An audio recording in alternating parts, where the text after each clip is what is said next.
I'm the former chair of the coalition. Scott is off in training.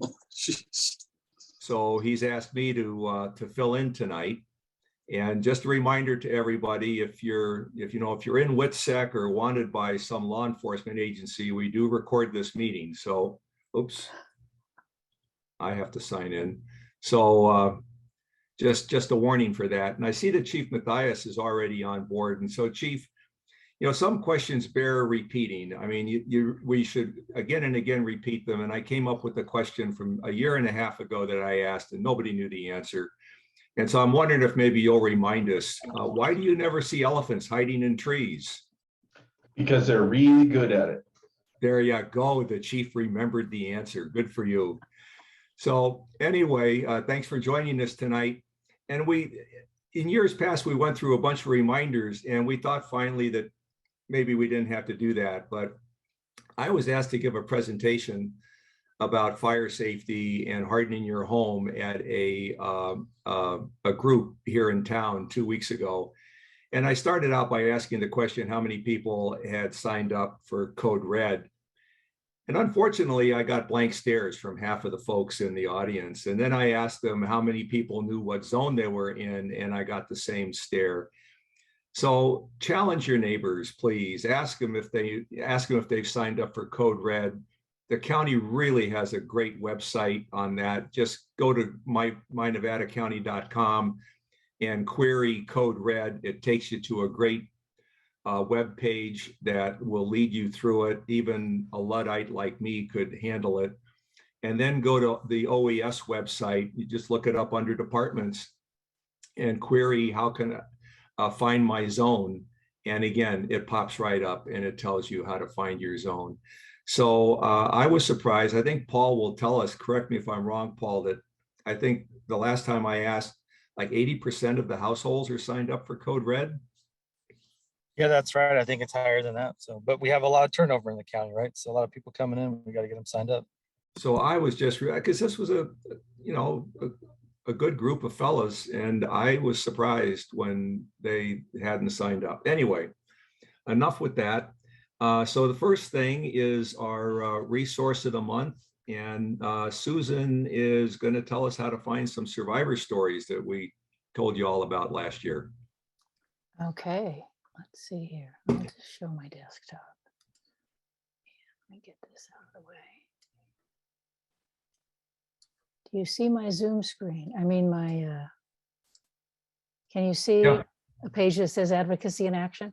Yes. Okay, yes. So the first thing that we're going to show you is, if these stories intrigue you tonight, you can go to the Zoom meeting archive, which you can find here off of our left sidebar, and go to the August meeting from last year, which was with some different speakers on survivor stories, and hear some more with lessons learned. I'm going to stop that there for a second. And just remember, whenever you see any of our videos, to always click the show more right here. And for about the last year and a half, you'll get a list of the topics with the hot link to the speaker, and you can jump right to it. So you can skip anything that you don't want to see and see exactly the people you do want to see. So just remember that for all of our videos. And I want to show you one more thing under Advocacy and Action. Just yesterday, or maybe it was the 4th, and I've put this on our Advocacy and Action page. The Deer Creek Southside Firewise community did a major cleanup. They got a wonderful article on Ubinet, and I'll put the link to Ubinet in the chat, but if you don't happen to get to it right now, or the chat goes away, you can always come here and see it and link to the Ubinet article right from here. And here it is. It's a story about how they had about, was it 20 volunteers, hauled away about 70 cubic yards of garbage out of the south side of Deer Creek. Wonderful photos. They all got pie. So food always attracts volunteers and is one of the benefits of participation, other than making your community fire safe. So we've got a shout out to Deer Creek for that tonight. And also, I've also put here, and we've renamed this to Advocacy and Action, the story that you may remember from April about installing a water tank in your neighborhood. And Lauren Dretz, who she and her husband did that for 6B and Friends Firewise community, that is here with the PDF, only 6 pages on the specs and the prices for their water storage tank. So that's it for our resources of the month. Back to you, Bob. Okay, thanks, Susan. Thank you very much. Okay, first up with our partner reports tonight is Chief Mathias. Thanks for joining us, Chief. Oh, I'm glad and lucky to be here. Thank you very much for the opportunity. It's only fair if you ask me a question that I get to ask you a question. So what is the most condescending type of a bear? You know, we had a bear out here in front of our Nevada City station a little while ago. It made the news. So I was wondering about your bear history. Do you know what the most condescending type of bear is? I think his name is Theodore D. Bear, No, otherwise known as Teddy it's Bear. Panda. Okay, there you go. That's what I got. Okay, moving on to actual real business. So on yesterday, Monday, we started with our actual peak staffing for CalFire. So what that means to you in the community in the Nevada EVA Placer unit is that we have all 22 of our fire engines are all staffed, all of our trained personnel at a minimum of staffing and of 3-person staffing on each engine. And sometimes we'll run 4 people on those engines. We have all 3 dozers up and running. That's Dobbins, Nevada City, and Auburn. We have 1 crew out of Washington Ridge, 1 hand crew, 1 hand crew out of our Nevada City station, the National Guard hand crew, and Placer Center has 2 hand crews that are rotating through 7 days a week since there are triple C's, and they have 2 crews, but 1 crew works Sunday through Wednesday, the other crew works Wednesday through Saturday. We have the air base is fully staffed right now. AirTac 230, everything made it through the maintenance cycle. AirTac 230 is up and running, flown a few fires already. Tanker 88 and Tanker 89. We already had a pretty significant incident up in Camptonville that they were used pretty extensively at. And also in Sonoma Lake Napa, they had another fire over there that they've already been flying. We'll also have an exclusive use contract helicopter out of Auburn, which will be ours. So it'll be assigned to the Nevada EVA Placer unit. It's a Type 2 helicopter, which means it's very similar to the Vietnam era Hueys that you see on TV all the time, but it's a more modern version of that. It's so it's a little bit more capable than those ones, but it's the same basic airframe and it looks similar to those. So that's going to be out of Auburn, and they're going to be up and running on June 15th, exclusive use contract with us. So that's a great resource to have in our air program in addition. The burn ban, I want to talk a little bit about that, and I don't want to spend too much of your night on this because I think you people all get it, but I'm asking you for a little bit of help here. If you can spread the word to everybody that you know that we are in a burn ban right now. I know we had a little bit of rain recently. We actually had a lot of rain on Sunday, but we have those 1-hour fuels, the dry grass that's already dead and dry, in its light flashy fuels, and it dries out in less than a day. So some of the arguments that we've heard from people is that, you know, the ground is still wet. Yes, I agree. And they'll go out and burn piles, trying to do the right thing, right? They're trying to do the right thing the wrong way. Like people that will mow their lawn late in the afternoon on a windy day. We've had a couple of red flag warnings already. I think that we might be in for another one this weekend, even with the recent rains. So we are in a burn ban. There should not be anybody outside burning right now. And right now we're in the education phase. You know, you hesitate to go out and write everybody a ticket because some people really are trying to do the right thing and they just don't know. And to some people, it doesn't make good common sense. But I'm telling you, we are rapidly getting out of the education phase and we're getting more into the enforcement. So we'll have no choice but to start writing tickets. And that's just really not what I got into this business for. So I hope we don't ever have to go there. So my ask to you as a community is to educate your neighbors and let everybody know that it's just not safe to burn anymore. We are in a burn ban and we're not expecting any more. There's other ways to get rid of your debris. Okay, enough with that. Our lookouts are all staffed. So Banner, Wolf, Oregon, and Pilot Peak all are staffed with our excellent corps of volunteers. And you know, the funny thing about it is Wolf Mountain is up and staffed for less than 10 minutes on their first day of being staffed and called in their first fire. So they beat the 911 system, called it in, and got crews rolling before the 911 system got it. So congratulations to our good volunteer staff up there. Great news. I will let our cooperators in Paul and Jamie talk about the fire prevention grants, but I'm telling you folks, it was a long haul to get that money with the state of the economy in California right now, but we fought hard for that. And I just feel like Nevada County, the Fire Safe Council, the County of Nevada have really responded every time we gave them some grants. So Steve Garcia and I and our unit chief, Brian Estes, fought pretty hard for that money to come to Nevada County, and I'll let them talk about all that, but we're just really excited about it. As far as activity, I think I probably ought to end on a pretty happy note. We are way down on activity from last year. So as of June 5th, 2022, from January 1st to June 5th of this year, we're down 17 wildland fires from where we were this time last year. And the impressive number is we're down 268 acres from this time last year in the Nevada Yuba Placer unit. So really good news there. That's the end of my report, and thanks everybody. I appreciate your time and I appreciate my job. So thank you very much. And Thank you Jim, very- that burn ban applies to all of Nevada County, correct?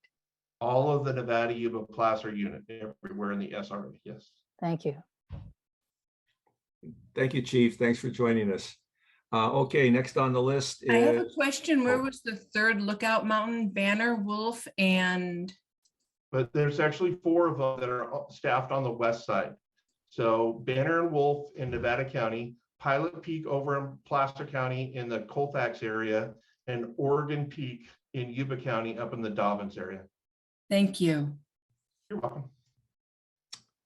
okay, next on the list is Patrick Mason. You have updates for us, Patrick? Is he with us? Oops.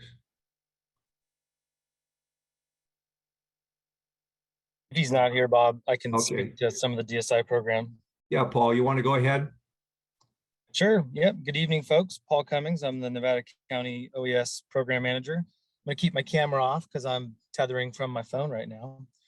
But with Bob and the chief leading things off with some humor, I thought I would just, point out, I'm not sure if you guys have noticed that Ireland is only 1 sea away from Iceland.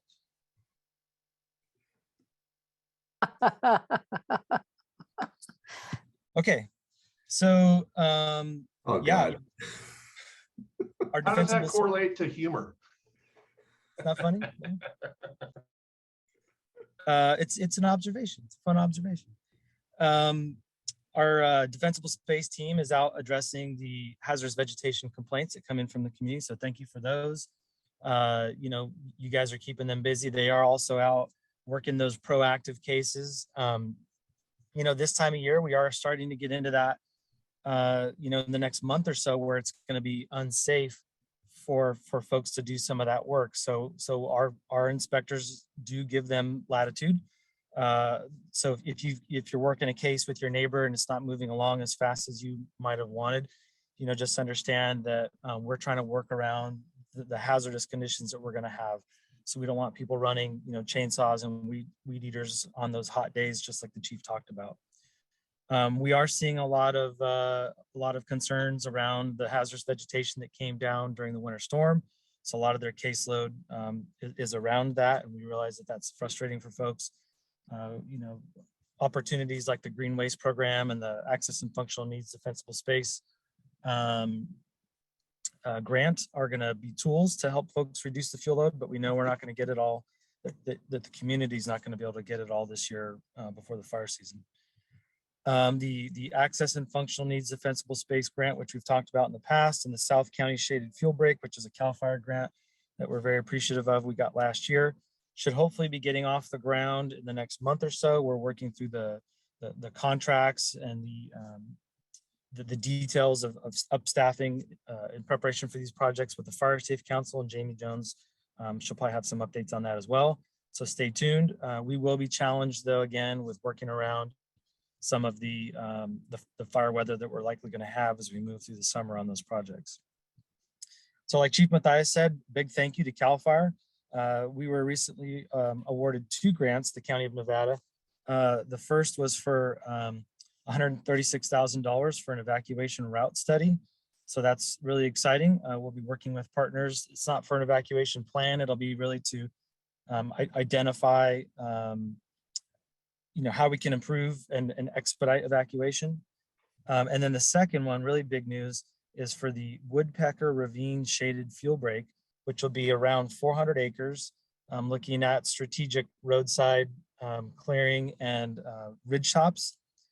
We worked with CalFire, the Nevada Yuba Placer unit on that, and that's about $2.1 million. So that grant will probably not really get going until maybe the winter or spring of next year, but very exciting news to see another large scale strategic fuel break come to Nevada County. So thank you to CalFire there.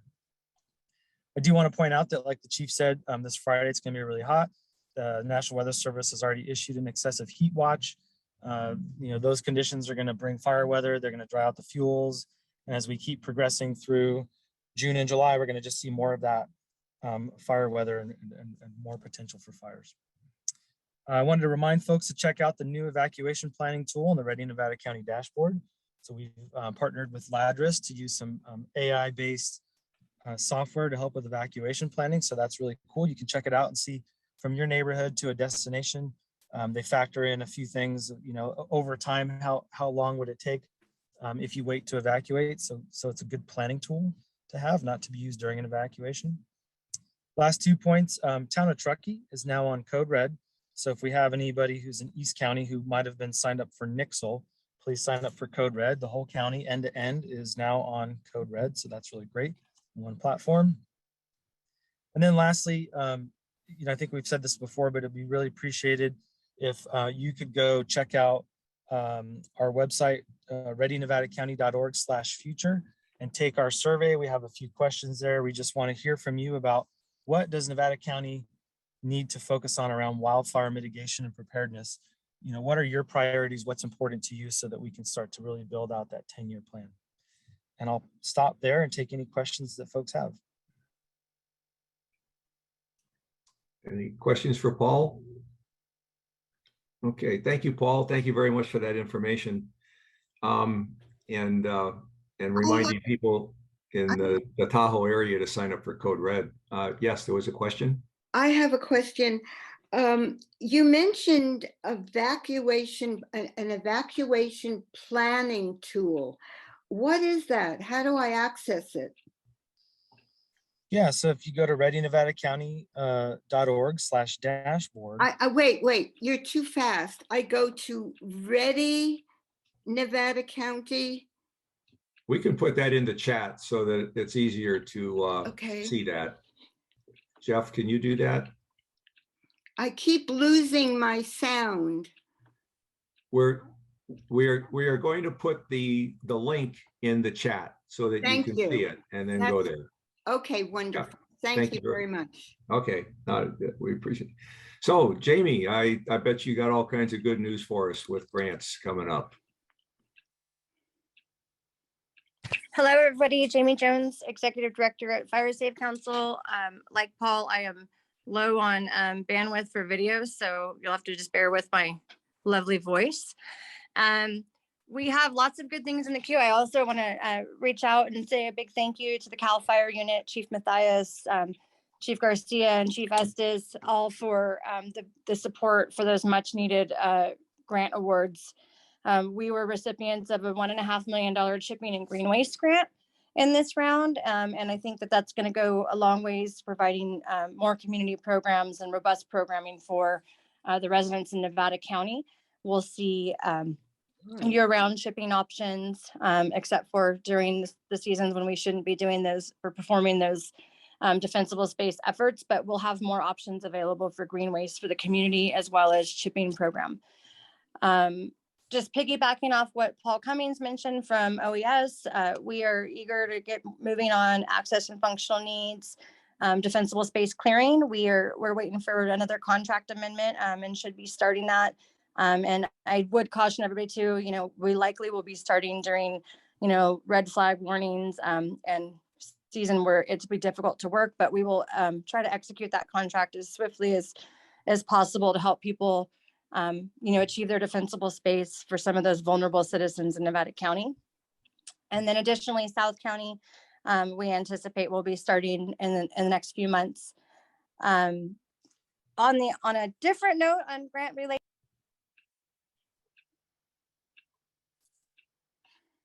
Uh-oh, that was a bad note.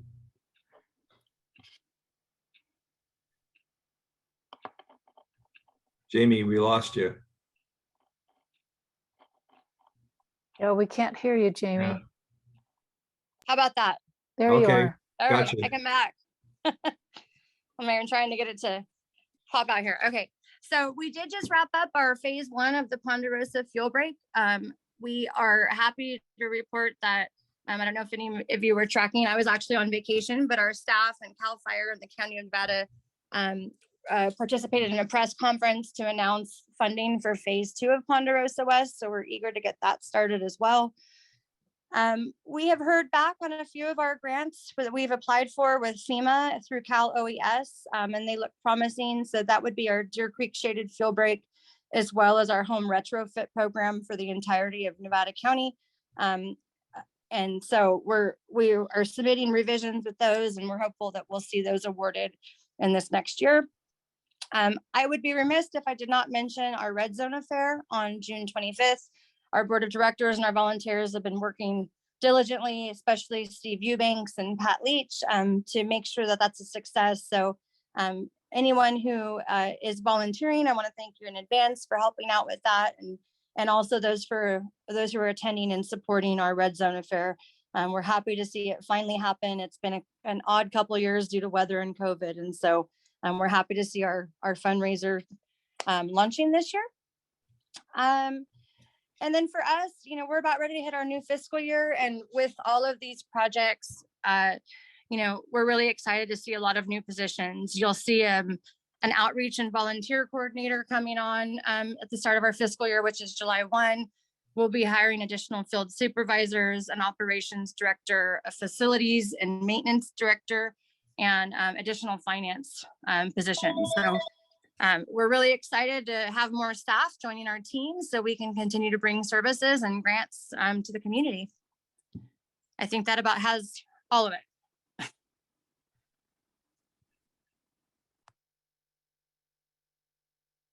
Oops, lost you again, Jamie. Oh, I'm still here. I'm sorry. That was the end of my report. I just heard a phone ring and I didn't know what was going on. Okay. Thank you very much. Good news. Okay, so that's the end of our partner reports. And so now we have some folks that have agreed to talk with us and give us some of their experience. We often hear from professionals who are in the in the business, if you will, but it's often nice to hear from civilians, just us guys that have experienced and been through some of the catastrophes and the fires that we've experienced lately. So the first person who is going to talk to us about the importance of 100 feet of defensible space is Andrew Liller. So Andrew, are you with us? Yes, I am. Thank you. Well, so I guess we'll segue. I do work at the sheriff's office, so I'm not a fire guy, but close enough to it. So we've been busy these last few years helping out fire and building our relationship on working together. As far as defensible space, it saved our home during the river fire. Fortunately, our house was built in an old pasture, so I didn't have to clear out a bunch of trees. The trees were already cleared, so that made it nice.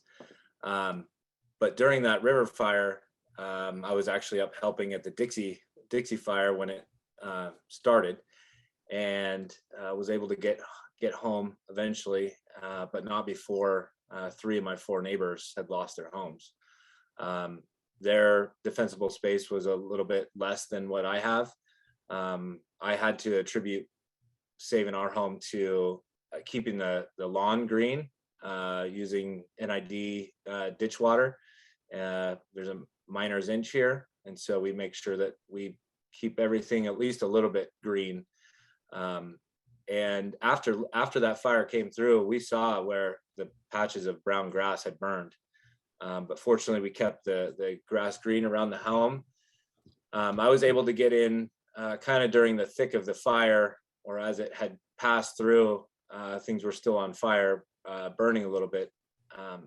And in conjunction with defensible space, keeping items on your porch or your deck that are potentially flammable. There was some ember marks and some burns in our couch or our patio furniture cushions. So we had tossed those off the deck just to keep them away from the house. Any kind of recyclables. We had some cardboard that was a little close for my comfort, and we got that out of there. The other nice thing about defensible space, especially with the tree line and having it far enough back, is that you're not having to worry about all of that debris clogging up your gutters. And so when the wind blows or when those embers fall and they roll into your gutter, they're not catching anything on fire because your gutters are clean, because you don't have the tree coverage. So defensible space is a huge benefit, and it really, I can't say enough how much it saved our home. So. Okay. All right. Thank you very much, Andrew. It's a lot of work, but there are a lot of stories like Andrew's that do prove that the 100 feet, it's science. It's not just a number that people have plucked out of the air. It's actual science that tells us 100 feet of defensible space. Okay, next is, where am I? Oh, is Kat Cardinalli. He is going to talk to us about a firsthand lessons from Paradise as a fire survivor. Kat? Yes, hello everyone. My name is Kat Cardinalli, and I live in Penn Valley in Canyon Creek Estates. I drove to the hospital where I had worked as an RN for 38 years in the town of Paradise. I thought the glow in the sky was the remains of the sunrise as I drove to work. Little did I know what was unfolding, and that I had seen the house we built 38 years ago for the last time. Don't ever assume a red glow is a sunrise or a sunset. Don't ever assume smoke in the air or a trail of smoke is yard waste burn. Always investigate. When you get a notice on your phone about a fire in your county, always investigate where it is in relation to where you are. Our fire started in Polga, directly across the canyon from my hospital. The name meant nothing to me, so I did not investigate. Even though my hospital was on fire by 7:30 a.m., I did not learn about it until after 9 a.m. at my clinic two miles away. The only notification we received at our clinic was an email, and most of us didn't even read that, from the hospital that they were evacuating. Some of you may have had to pack up for a standby evacuation. It gets old packing and unpacking your vehicles. Never let yourself become complacent about being ready to evacuate, no matter how many times you've had to do it. We had at least 3 or 4 fires in Paradise that required partial evacuations, any of which could have turned into the big one. People got complacent and assumed this was just another fire and they would be home in a few days. Keep a list of everything you want to grab in a hurry so that whoever is in the house can get them. If I'd made a list for my husband, he could have easily grabbed the $4,000 I had in cash and a lifetime collection of jewelry that I had acquired and inherited. You cannot think or prioritize it in the terrifying moments of urgent evacuation. Never let your vehicles have less than half tank of gas.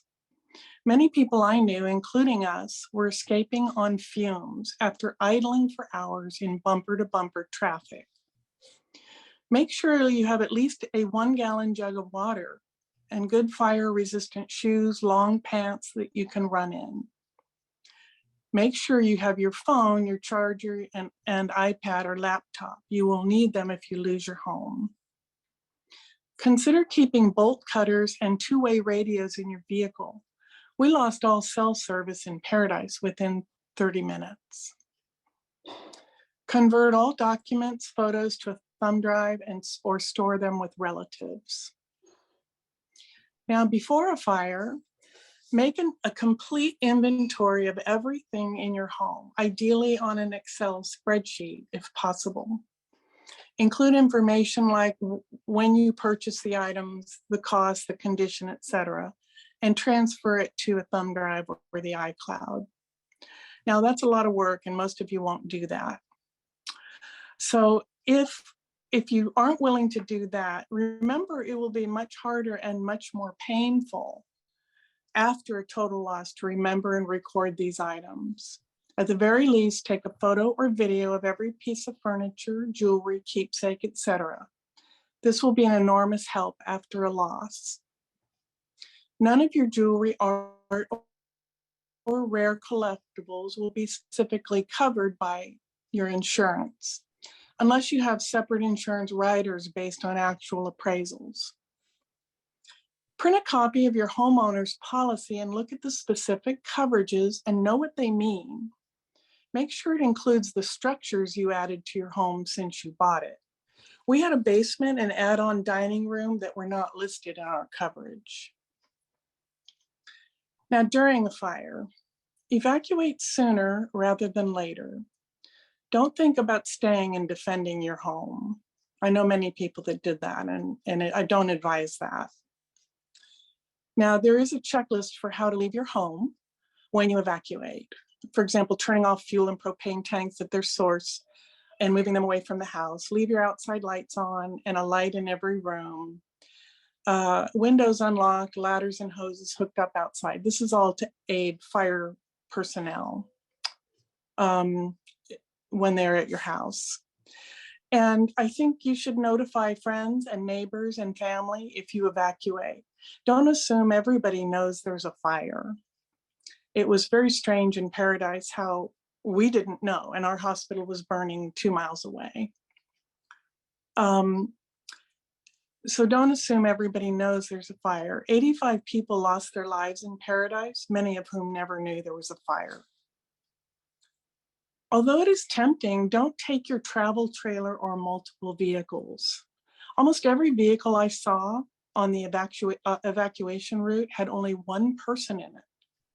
Therefore, we sat in gridlock traffic in flames and exploding propane tanks for 4 hours. Even though an RV would be good to have if you lose your home, it could greatly impede your ability to maneuver or turn around in a fire. Never panic while evacuating. Practice controlled, slow breathing techniques to control panic. In survival mode, you must always be thinking about what you will do if a tree falls and blocks your way, or if a vehicle crash occurs or power lines are downed. Many vehicles stalled on the road and became undrivable because of excessive intake of smoke and ash into their carburetors. Don't let your anxiety cause an accident while you're evacuating. Now, after the fire, access and use FEMA if you are in a declared federal disaster. They were amazing and extraordinarily well run. Get on unemployment right away if you lose your job because of the fire. I'd never been on unemployment in my life, and it never occurred to me to apply for it until 6 months after the fire. You should already have thought of whom you will stay with after the fire. All motels filled up for 200 miles immediately during and after the Paradise fire. If you have lots of property, valuables, businesses, or a complicated estate, use a company to guide you through the process of getting all you can from your insurance. They take about 10%, but they're worth it, according to Paradise folks who use them. I recommend an iPhone if you don't already have one. They're invaluable. And as you're recovering from a fire and the losses, you want to record every name of every single person you talk to and get it spelled correctly. Write down VIN numbers, CF numbers, policy numbers, all those kinds of things. Have that stored in your iPhone. Now, after a fire, you're going to want to take care of yourself. You will be distracted and overwhelmed for months. Don't make a bad situation worse by getting into a car accident or tripping and breaking a bone. You will have a barrage of decisions quickly without the thoughtful consideration you may be used to with important decisions. Our mantra became, we're making the best bad decision we can at any given moment. Don't blame or vent your frustration on your partner or family. Everyone is doing the best they can to cope in their own way. Get on board with the nonprofit organization called United Policyholders. And the address is in the notes somewhere of this group. They've been immensely helpful to a lot of people after the fire. They help you with insurance, like questions regarding insurance coverage, legal matters, etc. Both Jerry and I, who got me into this, have benefited from their help quite a bit. And finally, always remember that any great loss is also a time of opportunity, renewal, and reinvention. There can be as much gained as lost with the right mindset. My Paradise friends in Lake Wildwood, Jerry and Terry, Bobby and Bill, Gary and Janet, as well as my husband and myself, all know this to be true. Thank you.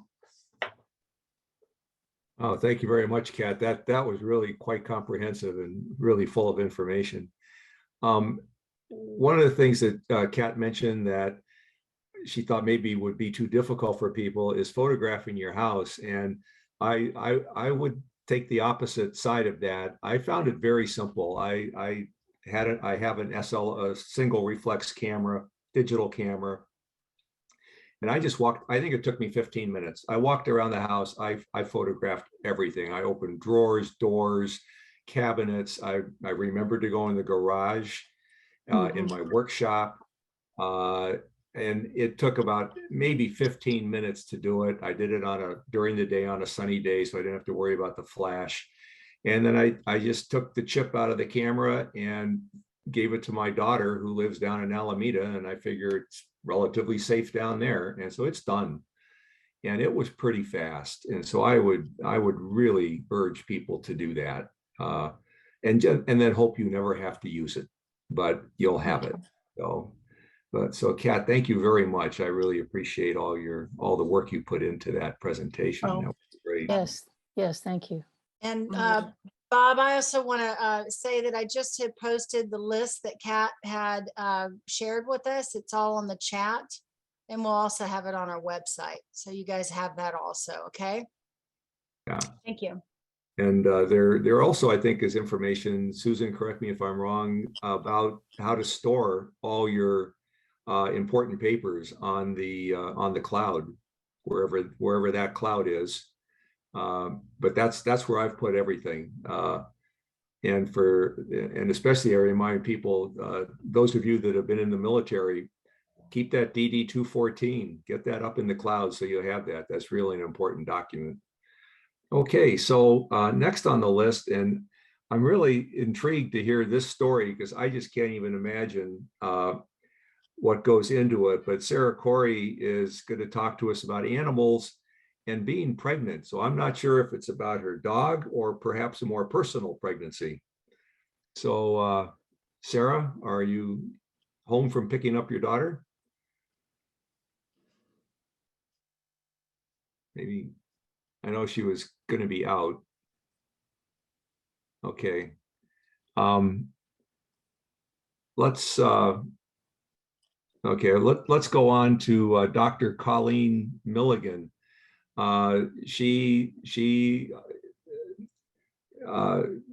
I guess she and the TV series Bones have a lot in common. So Dr. Milligan, are you with us? Oh, there you are. I see you. Yeah. I am.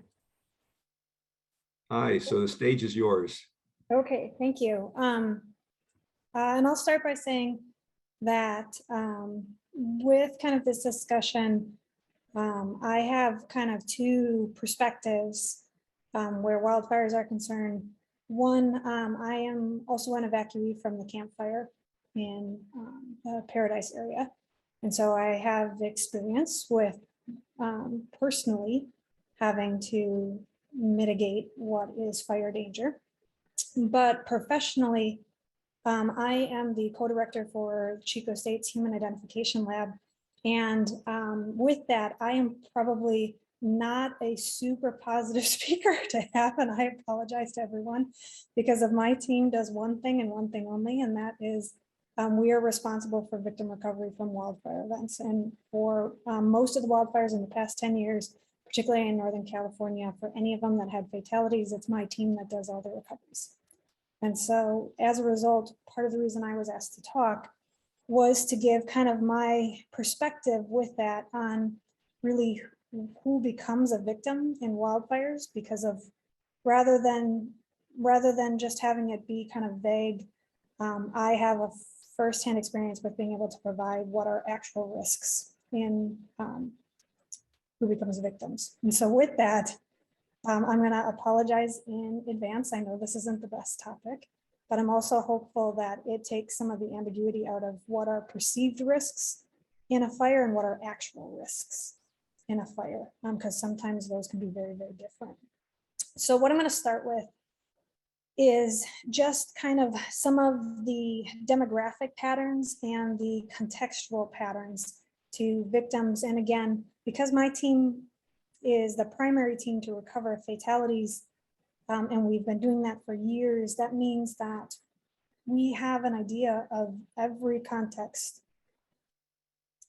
quite literally, that involves a victim in one of these situations. So we have a lot of data on patterns because of we see the patterns. So I'm going to start with demographic risks, and these aren't universals. These are just what are usually the majority of what we see.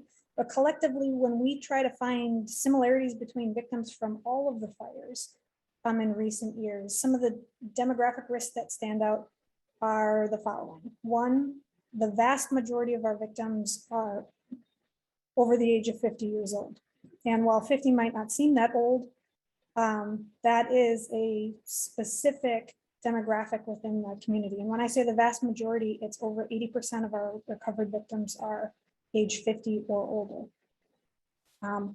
Two, while this seems maybe counterintuitive, the vast majority of our victims come from areas that are densely populated or have immediate neighbors to them, rather than being isolated in a remote rural situation. Most of our victims actually have close neighbors. Some in certain contexts, like the CalFire, the average distance between a neighbor to a victim was 8 meters. And so that is something that we pull out as a risk factor because of sometimes you think about being in a neighborhood as being in safety, that somehow that is going to be something that's more protected or represent less risk, when that would be actually the opposite. The other thing that is often shared are issues either that are temporary or permanent with mobility issues. And this again comes with the fact that a lot of the victims are of older age, but any kind of disability or any kind of mobility issue, even if it's mobility issues in modes of transportation, tend to increase risks exponentially. And then also counterintuitively, we see a pattern with victims that, while we certainly do have victims that are individuals who live alone, the vast majority of our victims actually live with other individuals. And what goes into that is probably a little bit more surprising in terms of a pattern, is that oftentimes there's kind of a group mentality. Again, you're safer in numbers, or that if there's more than one of you, there's safety in that. And instead that ends up being an increasing risk factor. for that in terms of clouding what is actual risk. Contextually, and this is less about the individuals and it's more about where you live. Most of the communities, obviously, that everyone here lives in, myself included, have kind of an urban wildlife interface. It means that you're oftentimes in communities or you're in neighborhoods, but your communities are surrounded by vegetation or forests or grasslands, things that increase a fuel load. And so as these communities or these housing developments have grown throughout the years, one of the things that didn't grow with the increased building in these environments are oftentimes developments that have sort of evacuation routes in mind. And I think one of the earlier partners mentioned grants that address sort of some of the survey work that goes along with this. But for example, you build neighborhoods, but you don't necessarily build the roads wider, thinking you'd have to get everybody out of that neighborhood at the same time. And that was one of the factors in Paradise in particular that was complicating. Or you build neighborhoods upon neighborhoods and you extend the neighborhoods that share a single road, which means it has a single point of egress or a single access to it. And you don't make multiple points of exit from that area. And roads that have a single exit point to them are far, far more dangerous than roads that have multiple exits to them because of how far away they are from main roads. With this, the other things contextually that go into play is that when you have communities and neighborhoods in particular, oftentimes, and somebody else in this series also mentioned this, oftentimes your view, I think it was Kat, your view of the fire is obscured because you have structures, you have trees, you have neighborhoods that are in the way. You don't actually see the fire for what it is or see the fire coming. You can see signs of it coming. The sky gets darker, ash is falling, you get increases in smoke, but you don't visibly see necessarily the flames. And that gives a false sense that you have time that you don't have oftentimes because of that.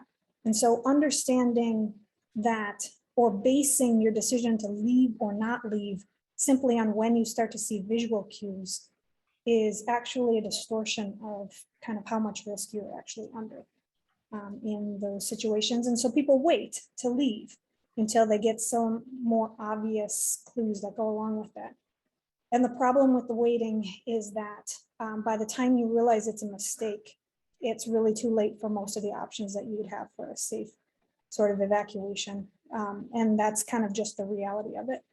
And with this, what I want to go through is a couple of scenarios where people have a perceived level of risk that's different than an actual risk, because these are common threads to who we see as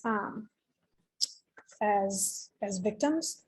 One is that people who end up being victims always assume that they have more time than they do.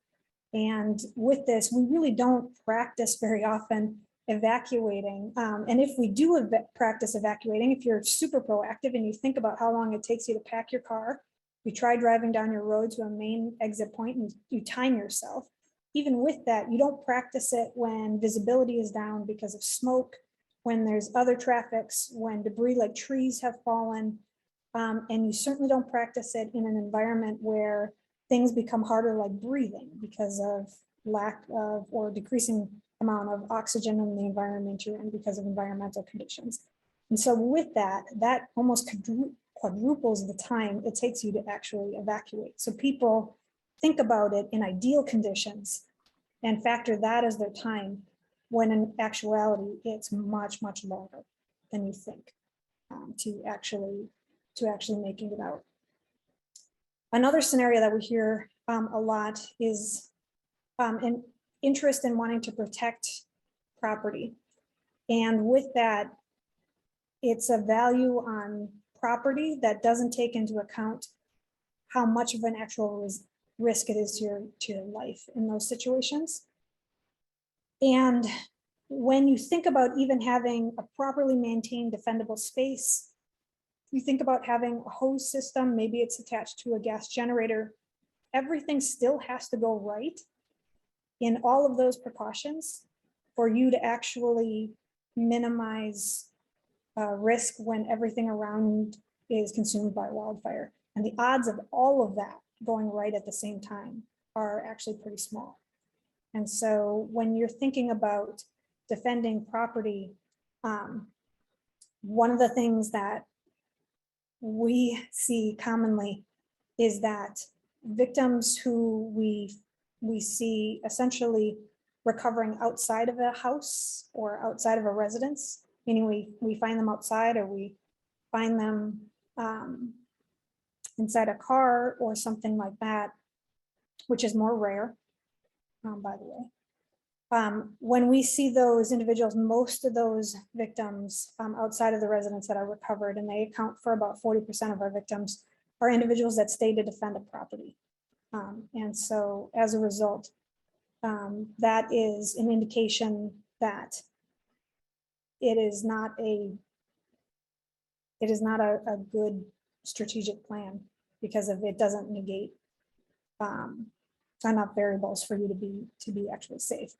We also have instances, we can say, where we've recovered victims whose plan was to run towards water because of the perception that being able to run to a lake or a pond would be safer. And because we've recovered victims that are attempting to reach water in that situation and often don't, one of the biggest variables there is that you are leaving a residence and you're running towards water. And again, in ideal conditions, it might not be that far away, but you're navigating an environment that doesn't look the same. You're navigating an environment that's smoke filled, and it's inhibiting your thought process. It's inhibiting your breathing. And most of those individuals will be overcome by really carbon monoxide before you actually get to the water structure themselves. And not everybody thinks about that. You also have the situation where people think that your last resort is that you would hide in a metal structure because metal won't burn. And that is not a good idea for a number of different reasons, but one in which is that wildfires, especially ones that consume a lot of combustibles, especially when you have neighborhoods involved, actually burn at a really hot rate. In fact, some of the recent wildfires have temperatures that exceed 1700 degrees Fahrenheit, up to maybe 3000 degrees Fahrenheit. That's enough of a heat point to fatigue most metal. And so even steel beams in single wide and double wide trailers will sag or collapse under that amount of heat. So metal isn't safe. It's hot to be in metal. And again, it doesn't protect you from smoke and reduction in oxygen in those events. So you're still in the environment, it's still the same danger, even if the structure is not wood or something more easily flammable. We also get a lot of victims that occur in areas where they've told friends and family where they live in an area that's never burned, and ergo it's less likely that it will burn in this instance. And again, that's a fallacy, because if an area hasn't ever burned, even areas that have burned can still reburn, but an area that hasn't ever burned actually has a higher fuel load than areas that have more recently burned. And so again, that increases your risk, because the higher the fuel load, the faster the fire moves. Okay, so I know I'm going through a lot of things that are really not super cheery. And so what I want to do with all of this is really just provide information from somebody who sees all of the fatalities that come with wildfires, that give people enough information to reassess sort of their own risk factors in this. And while I'm not, as a professional, someone you ever want to see on scene, and I recognize that, and we're okay with that, I would also like there not to be a need on a yearly basis for my team to have to be used. And so part of this is trying to share the information we see in a proactive way that changes some of maybe community perspective of how to actually assess risk. And I'll stop there if anybody has any questions for me. So Dr. Colleen, is what I'm hearing you say, the underlying theme of what I am hearing is evacuate early, evacuate often? Evacuate early, evacuate often. And as much as as being an evacuee myself, as much as it is hard to be outside of your house for a month or more if you still have it, or to lose your house and have to navigate that process, you still have your life in that situation. So there's nothing I can say except for evacuate. I think that's a pretty strong message about evacuating, and while we have talked sometimes about what to do if you have to shelter in place, it's only when that's the last resort, a tree has fallen across the driveway and you can't get out, then shelter in place. But if you have an option, when you get that code red phone call, it's time to leave. And I think you certainly reinforced that, Dr. Colleen. That was really informative. Are there any questions at this point? I have a couple questions on our statistics. I believe you said 80% of victims are age 50 or older. Is that correct? Correct.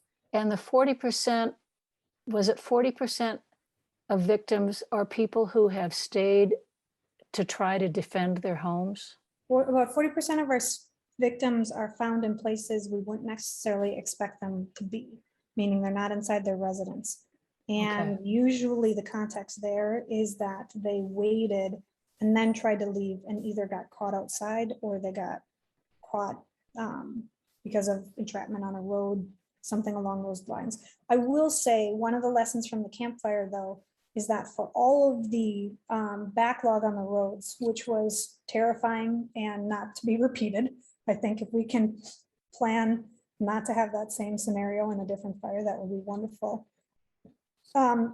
We had individuals that died in the CalFire that were in their cars, but they were not on the main evacuation routes. Nobody on the main evacuation routes died in their vehicles. And so sometimes the thought process is, well, I don't want to be stuck in traffic, so I'll wait. Or I'm likely to be in danger if I get stuck in traffic. I also know that when you have a bunch of cars that are in the same place at the same time, that also allows fire resources to consolidate their resources around a lot of people rather than having to search individual residences. And that helps them out in terms of being able to protect. And so the 40% of the victims that we have that are in unusual situations are ones that kind of went it alone or stayed in context. Does that help clarify some of what I was saying? Yes, thank you. Very valuable information. Thank you. Mm-hmm. So before we end, has Sara, Cory, have you joined us? Yes, I'm here. Okay, so Sara, I think, has some interesting information. One, about dealing with animals and early evacuation, and secondly, not being afraid to ask for help when you can't do it all yourself. So Sara, yeah, you're up. All right, I'm gonna try to have my video on. Sometimes my internet's a little slow, so I'm gonna have to turn it off. But yes, at the time of the fire, I was hugely pregnant. I had just started, it was actually my first day of maternity leave, and I had 3 more days until my due date. And I remember seeing the first plume of smoke start. I could see it from my house across the ridge in Colfax. And I kept an eye on it, and it seemed like it was really progressing quickly. It looked like there was almost explosions happening, and it was getting very black and very big. And thankfully my mother-in-law was here helping me with some meal prep before the baby came. And so we just started packing. It was long before we got the first, the warning, the evacuation warning, and certainly long before we got the mandatory evacuation notice. And so we started packing up the baby things that we hadn't already had packed up, but I already had all of our documents. I had a go bag ready. And so it was really fast. It was really easy to get ourselves out. And then we have 2 dogs and a cat. They were ready to go. Leashes. I had a cat carrier ready. So they were loaded into our car. And we were out before we walked out the door when the warning came to us on the phone. And then we have goats. We have 2 goats. And we decided that there was no way I was going to be able to get the goats into our truck like we had planned. My husband and I had talked long before about what our game plan would be, depending on how much time we perceived we had.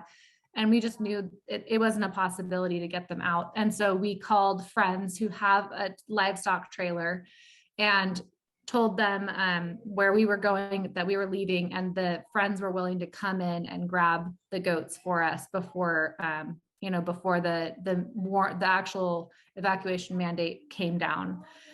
So we were so grateful for that. And in the same time, the friend was able to just grab some extra things that we weren't expecting, and we did not ask him to do that, but he grabbed some extra valuables to get out with. So we are so grateful for that.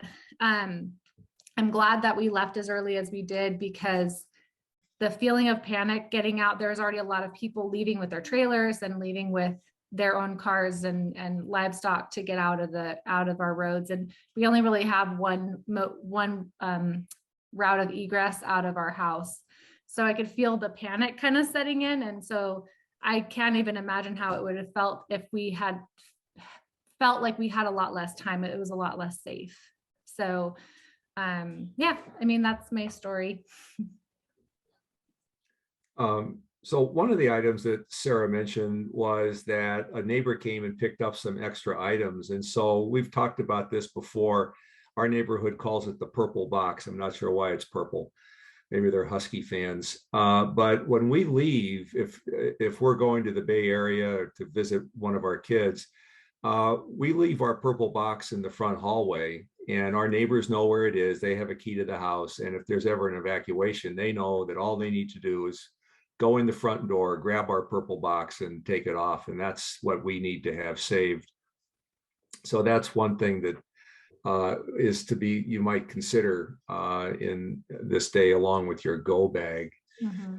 So, and then being ready with you. I mean, we all think about our go bag, but don't forget, I mean, I'm never leaving my dog behind.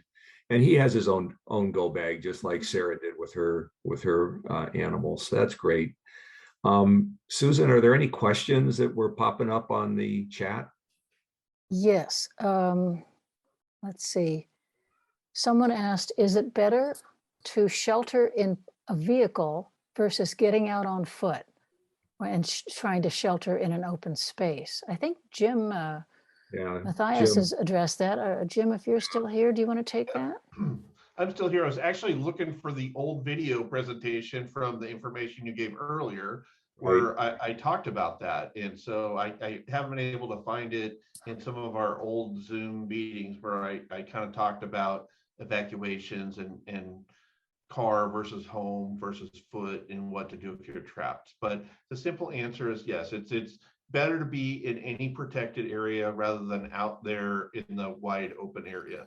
So we certainly want you to stay in your car. Your car will actually sustain a lot more damage and protect you a lot more than you would think. It's not like the movies where they burst into flames, and they very rarely stall out because of oxygen removed out of the air or anything like that. So you just have to be patient with your car. Sometimes if you wait a few seconds, the big, huge wildfire that's in front of you will ebb and flow like the tide, and it'll pull back. So be patient and then drive when it's safe. But it's certainly safer to be in your car than out in the open where you don't have any protection. And your home's even safer than that. But I think Bob said it the best. You just don't want to be there. That's the answer. Evacuate early and evacuate often.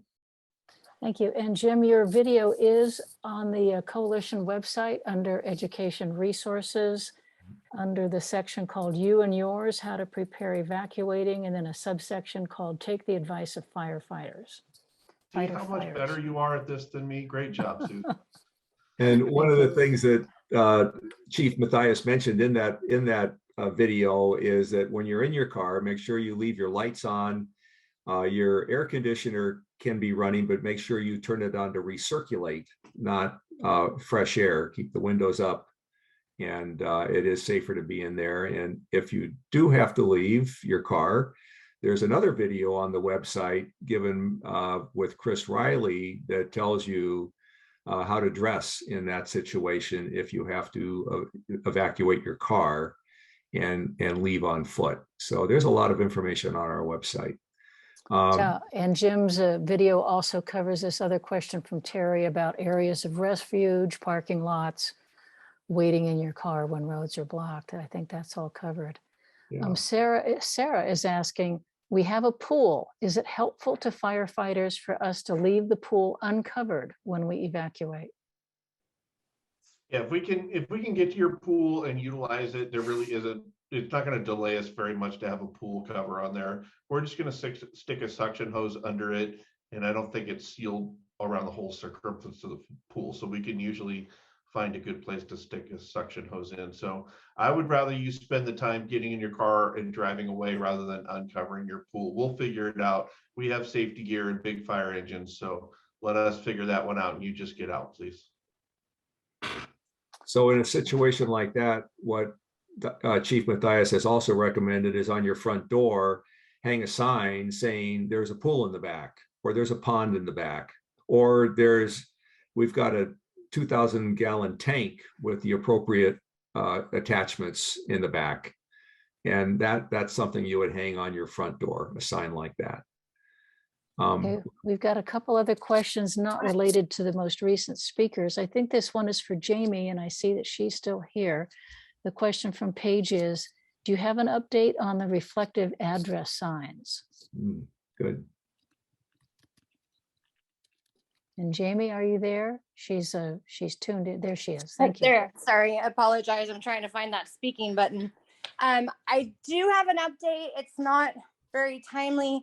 We've been told that the address signs and the numbers have been ordered as part of the fiscal year closeout for CalFire. So their fiscal year runs the same as ours, and I think that they'll be being ordered this month and delivered shortly after. We have verified with the vendor that they're available. So as soon as we get them, we will start, preparing them and letting everybody know. Great, thank you. We have a question from Ray, and I'm not sure if we have the right people here to answer that. I don't know if Steve Eubanks is here. Is there any effort being made toward building a biofuels plant in Western Nevada County? This would allow fuels reduction activity year round. I know there's been an effort on that for a long time, but is there anybody here who has any kind of update on the status of that effort?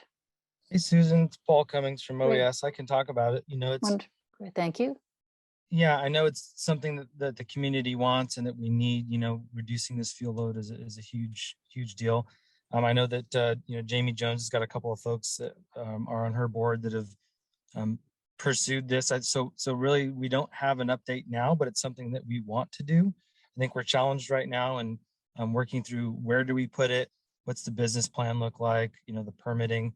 But it's definitely something that a lot of folks are trying to come together to make happen, but we don't have a clear update this year. Okay, thank you, Paul. I can potentially add to that, Susan. Great, go ahead, please. I will let everybody know that, we know that, as Paul mentioned, the community wants it. We desperately need it.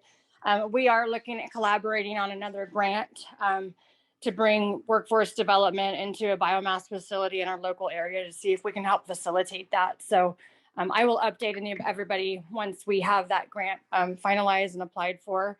But we are still seeking funding to help make that come to fruition. Thank you.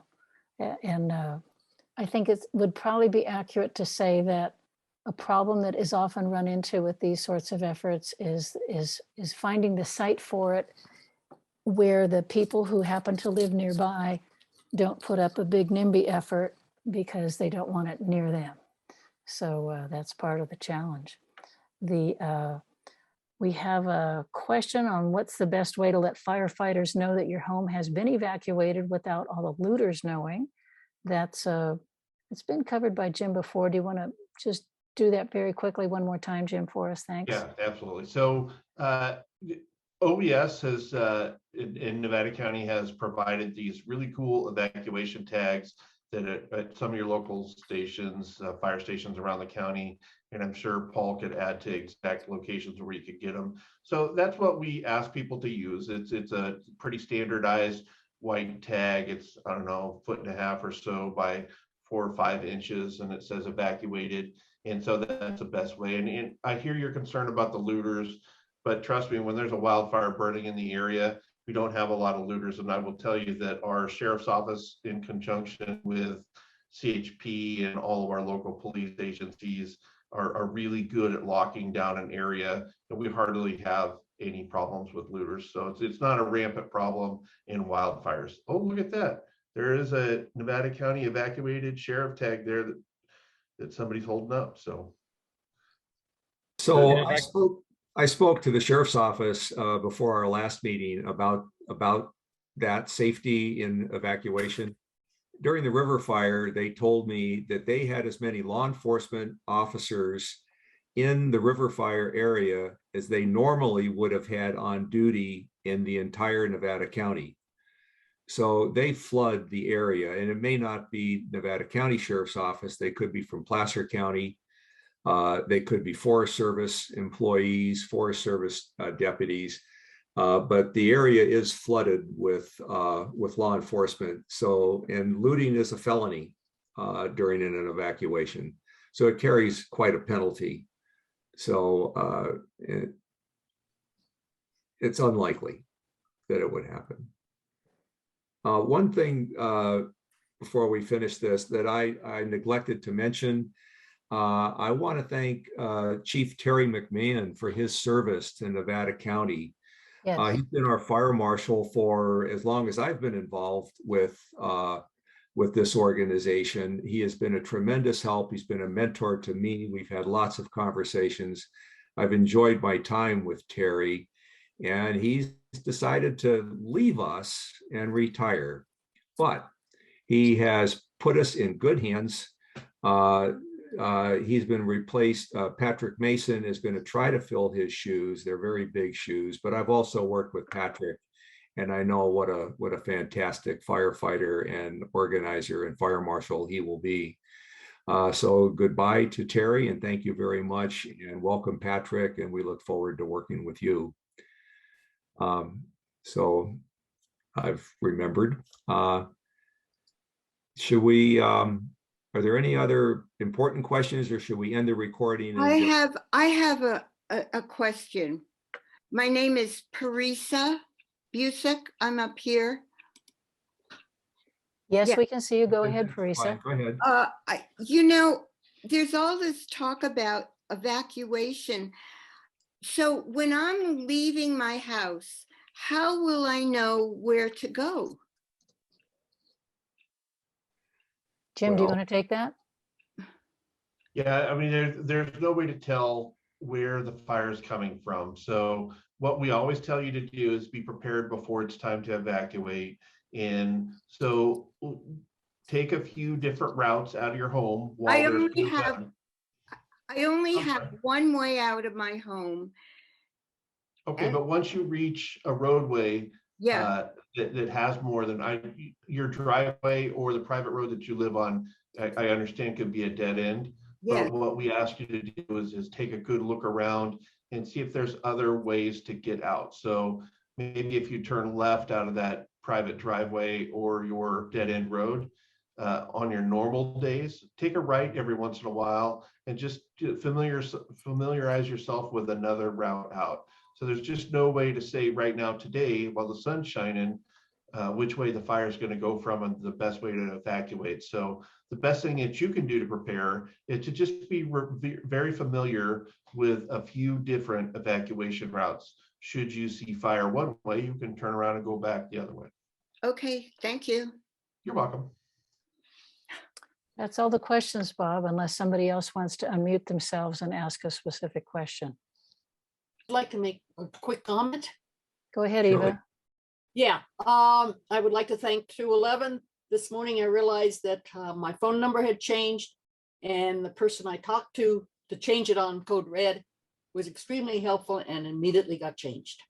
I think you mean 211, which is usually the way 211. people. Yeah, Okay. I'm sorry.